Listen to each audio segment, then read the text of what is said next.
Good morning, everyone. Thanks for joining us this Saturday, March 14th. It's Pi Day. I'm Lily Wu. It's Pi Day. Every day is Pi Day for me.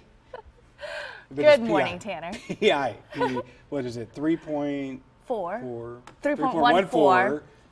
It's Pi Day. And then we'll tell you more about it a little bit later. Okay. All right.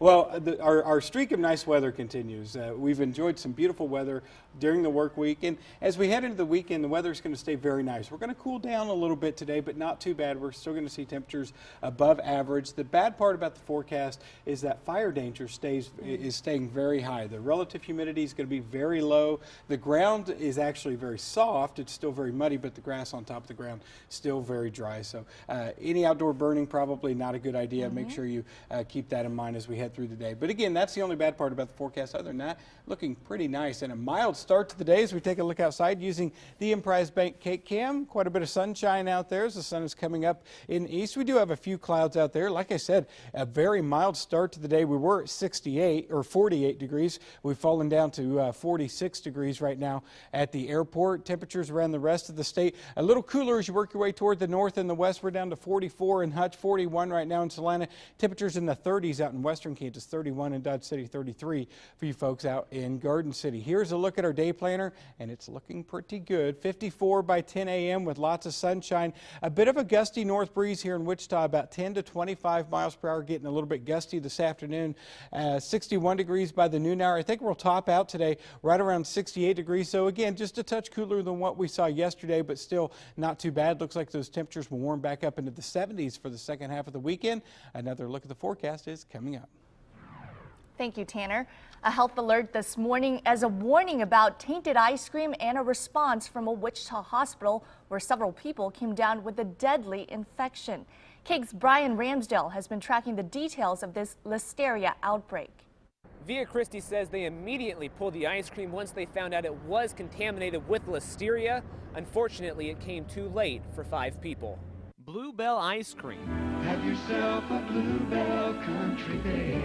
Now under investigation from the FDA after a food sample in South Carolina tested positive for Listeria and was then linked to 2 Kansans infected by the bacteria. Bluebell's CEO says the machine used to create the ice cream at Bluebell factory wasn't properly sanitized and caused the outbreak. If it's not sanitized properly, you don't get it just like it should be, those things can occur, and that's pretty much what appears to be the case. The 8 ice cream products came from that one machine, which is no longer in use.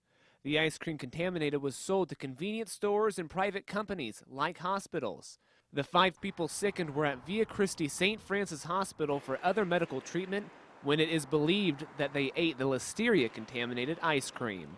The hospital released this statement. Via Christi was not aware of any Listeria contamination in the Bluebell Creamery's ice cream products and immediately removed all Bluebell Creamery products from all Via Christi locations once a potential contamination was discovered. 5 people were infected between January 2014 to January of this year. 3 of them died. This is not the first time Listeria has been a problem in food products either. In 2011, cantaloupes at a farm were contaminated with Listeria, which infected 147 people and killed 33. Listeria kills about 25% of the people it infects. The product was pulled from store shelves 3 weeks ago. If you do have this product in your freezer, the FDA says you should throw it away immediately. Reporting at Via Christi St. Francis near downtown Wichita, I'm Brian Ramsdale, KAKE News. Now, the group primarily affected by the disease are the elderly and pregnant women. Listeria could cause stillbirth or premature labor. Some symptoms include fever and muscle aches, diarrhea, and other stomach issues. Symptoms can appear anywhere from a few days up to 2 weeks after being contaminated, eating the contaminated food. Now, for a complete list of the symptoms and products affected, head over to our website, kake.com, and also follow us on Facebook. New this morning, dozens of people are feared dead after a large ferry capsizes in Myanmar. Huge waves are blamed for slamming a crowded ferry on Friday and causing it to capsize in northwestern Myanmar. At least 21 people have died and nearly 50 others are missing. 167 people have been rescued from the sea. There's widespread damage following Cyclone Pam in the Pacific Ocean.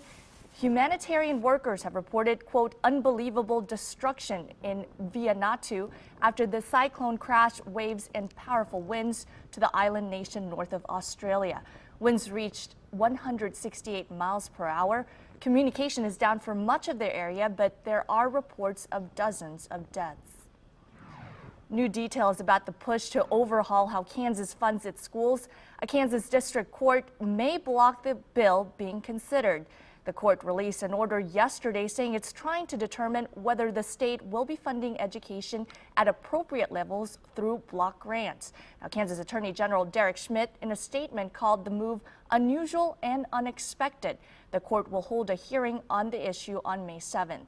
Now, on Friday, the House passed the block grant funding bill and it moved to the Senate. The bill would eliminate the current school finance formula and give each district a set amount of money. Supporters say something new is needed. This bill is about taking the red tape that we put on the funds that we give our school districts and giving them the flexibility to spend it where they want to put it more into the classroom. Now, if block grant funding goes into effect, it would be locked in for 2 years. The National Institute for Aviation Research is expanding its testing laboratories in Wichita. The Aviation Lab plans to lease 35,000 square feet of space at the former Boeing site. The institute plans to relocate its environmental tests and electromagnetic effects lab to the new space, and that's planned for next month. Now, developers hope the move will attract airplane modification companies to Wichita, since it will become one of the few places in the world where full electromagnetic testing can be done on an entire aircraft. The lab may also be able to do testing on large commercial and military aircraft. As the dry conditions continue and warm and windy weather starts, the fire danger across KAKE land is growing. Currently, Lincoln, Ellsworth, Ottawa, and Russell counties have burn bans. This is that time of year when Kansas landowners often burn fields and other unwanted tree and grass debris to control weeds and promote the growth of wanted grasses. But the state fire marshal's office says several of those prescribed fires have already gotten out of control, and they're urging Kansans to take extra caution following the permit rules and watch for changing weather conditions. Specifically for Sedgwick County, this is what the Sedgwick County Fire Marshal had to say.